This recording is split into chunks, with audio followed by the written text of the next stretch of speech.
Hello दोस्तों, स्वागत है आपके अपने यूट्यूब चैनल एजुकेशन वार में। आज की इस वीडियो में हम आपको 10 घातांक के नियमों को बताएंगे और प्रत्येक नियम पर एक एक क्वेश्चन भी आपको हल करके दिखाएंगे। इस वीडियो में बिल्कुल बेसिक से बताने का प्रयास है हमारा, ताकि आपको अच्छे से समझ में आ सके।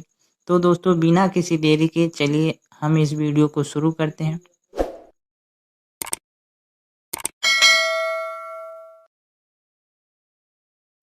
दोस्तों, सबसे पहले बेसिक से जान लेते हैं। जैसे हम ले कोई संख्या, मान लीजिए 5, 5 की घात 4। यहाँ पे देखिए, ये जो नीचे संख्या है इसको बोलते हैं आधार, बेस, हिंदी में आधार, आधार बोलते हैं। और यहाँ पे जो ऊपर इसको बोलते हैं घात, घात अंक, इसको बोलते हैं घातांक। ये क्या है? घातांक। और 5 की घात 4 का अर्थ है कि 5 का गुणा 4 बार, 5 का गुणा 4 बार। अगर हम इसी तरह 5 की घात 7 लिख दें तो ये इसका मतलब है 5 का गुणा 7 बार।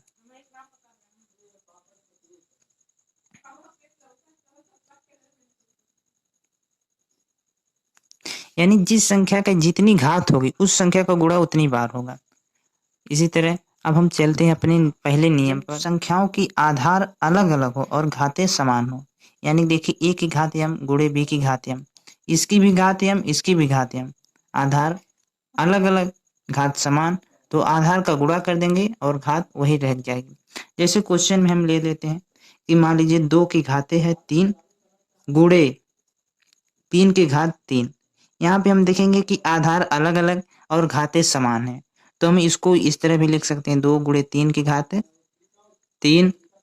तो यहाँ देखिए, आधार का गुणा कर देंगे, 2 का 3 में गुणा हो जाएगा 6, यानी 6 की घात 3 हो जाएगी। 6 की घात 3 है तो इसी तरह घात 3 है तो इसका अर्थ हो जाएगा 6 का गुणा 3 बार। तो इन सब का गुणा कर देंगे, आपका आ जाएगा 216।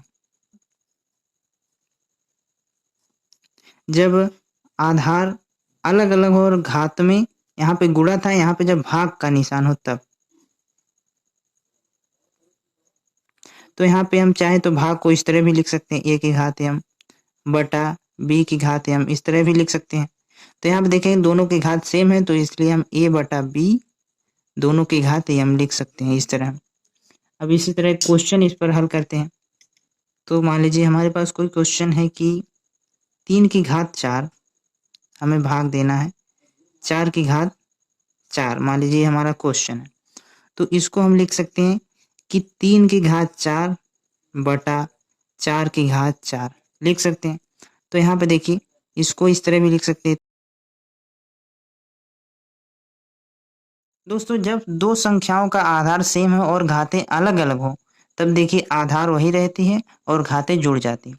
क्वेश्चन के तौर पर हम लिख लेते हैं, मान लीजिए हमारे पास है 5 की घात 4, इसमें हमें गुणा करना है 5 की घात 7 से। तो यहाँ पे हम देखेंगे आधार सेम है और घातें अलग अलग हैं, तो आधार 5 ही रहेगी और घातें जुड़ जाएंगे। 7 में 4 को जोड़ देंगे तो देखिए 5 में 7 जोड़ के हो जाएगा आपका यहाँ पे 11। ये हो जाएगा हमारा आंसर। नियम नंबर 4 दोस्तों, जब दो संख्याओं का आधार सेम हो और घातें अलग अलग हो और बीच में भाग का चिन्ह हो, तो यहाँ पे हम करते हैं कि आधार वही रहता है और घातें घट जाती हैं, इस तरह हो जाएगा। क्वेश्चन के तौर पर हम ले लेते हैं कि जैसे 2 की घात 7, इसमें भाग देना हमें 2 की घात 5 से। तो यहाँ पे हम देखेंगे कि आधार सेम है और घातें अलग अलग हैं, तो यहाँ पे 2 लिख देंगे, फिर घात में से घात को घटा देंगे, 7 में से 5 को घटा देंगे, तो यहाँ पे 2 हो जाएगा, 7 में से 2 घटाएंगे 2। आप चाहे तो गुणा कर दें, तो 2 का घात 2 यानी 2 का गुणा 2 बार, आ जाएगा आपका 4 आंसर। नियम नंबर 5 दोस्तों, जब किसी संख्या की घात का भी कोई घात हो, तो वहां पे हम करते हैं कि आधार वही रहता है और घाते का गुणा हो जाता है, ये हो जाएगा। अगर इसकी भी कोई घात होगी तो उसका भी इसमें गुणा हो जाएगा। तो क्वेश्चन के तौर पर हम ले लेते हैं कि मान लीजिए हमारे पास 5 है, 5 की घात 3 है, इसकी भी घात मान लीजिए 4 है। तो यहाँ पे हम क्या करेंगे कि 5 वही रहेगा, नीचे आधार सेम रहेगा और घातों का गुणा हो जाएगा, 3 में 4 का गुणा कर देंगे। तो देखिए 5 ये हो जाएगा 4 का 3 में गुणा करेंगे तो आ जाएगा आपका 12। ये हो जाएगा हमारा आंसर। नियम नंबर 6 दोस्तों, जब आधार की घात ऋणात्मक हो तो यहाँ पे इसको धनात्मक करने के लिए 1/a की घात m लिख देते हैं। इसको हम क्वेश्चन के जरिए समझने का प्रयास करेंगे। जैसे मान लीजिए हमारे पास क्वेश्चन 7 की घात -4, तो यहाँ पे हम लिख सकते हैं 1/7 की घात 4। यहाँ पे हमारी क्या हो जाएगा, धनात्मक हो जाएगा। इसी तरह यदि आपको इसी में दिया गया हो, ये हमारा अगला नियम है, नियम नंबर 7। जब क्या है आपका ये धनात्मक है तो यहाँ पे हम नीचे ले जाएंगे तो आपका हो जाएगा घात ऋणात्मक हो जाएगी। इसी तरह इसी क्वेश्चन को हम आपको बताते हैं, जैसे 7 की घात 4 था, नीचे लाए तो आपका क्या हो गया, ऋणात्मक। या नीचे से ऊपर ले आएंगे तो आपका चिन्ह बदल जाएगा, नीचे से ऊपर करें या ऊपर से नीचे करें तो आपका ऋण से घात का ऋण है तो धन हो जाएगा, धन है तो ऋण हो जाएगा। तो इसी तरह अब अगले नियम पर चलते हैं दोस्तों। अगला नियम है, जब किसी संख्या का घात 0 हो तो वहाँ पे उसका मान होता है 1। उदाहरण के तौर पर हम लेते हैं, जैसे कोई संख्या मान लीजिए 15 की घात 0 तो उसका मान हो जाएगा 1। ये कैसे आया इसको भी हम आपको बता देते हैं।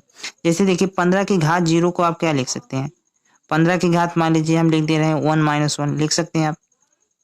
ऐसे 1 में से 1 घटाएंगे तो आपका यहाँ पे 0 आ जाएगा, तो इस तरह आप लिख सकते हैं। तो देखिए ये 1 में से घात 1 को निकालें, ये हमने अभी नियम पढ़ा कि जब एक संख्या देखिए आधार समान हो और घातें अलग अलग हों यहाँ पे, तो यहाँ पे घातें घट जाती हैं और यहाँ पे भाग का चिन्ह हो तो क्या कर सकते हैं, इसको a की घातें m - n लिख सकते हैं इस तरह आप। तो यहाँ देखिए घातें घट रही तो आप इसको इस तरह भी लिख सकते हैं, यानी कि 15 की घातें 1 लिखे या ना लिखे कोई फर्क नहीं पड़ता, 15/15 लिख सकते हैं आप यहाँ पे। तो देखिए 15 से 15 में भाग देंगे आ जाएगा आपका 1 आंसर। दोस्तों जब किसी संख्या की घात सम होती है तो वहाँ पे उसका मान धनात्मक प्राप्त होता है। अगर कोई संख्या ऋणात्मक है, ऋणात्मक संख्या का घात अगर सम है तो उसका मान धनात्मक प्राप्त होगा। यहाँ पे 1 लिया है हमने तो यहाँ पे 1 आएगा। अगर और भी कोई संख्या होगी उसका भी घात देखिए धन ही आएगा। उदाहरण के तौर पर लेते हैं -1 की घात अगर 4 है, 4 के यहाँ सम है तो इसका मान आ जाएगा आपका, देखिए हम आपको घात का नियम से देखिए घात 4 तो इसका मतलब इसका 4 बार गुणा होगा।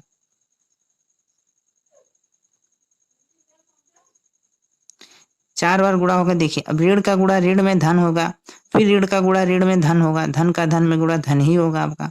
और 1 का कितनी बार गुणा करें, मान 1 ही आएगा।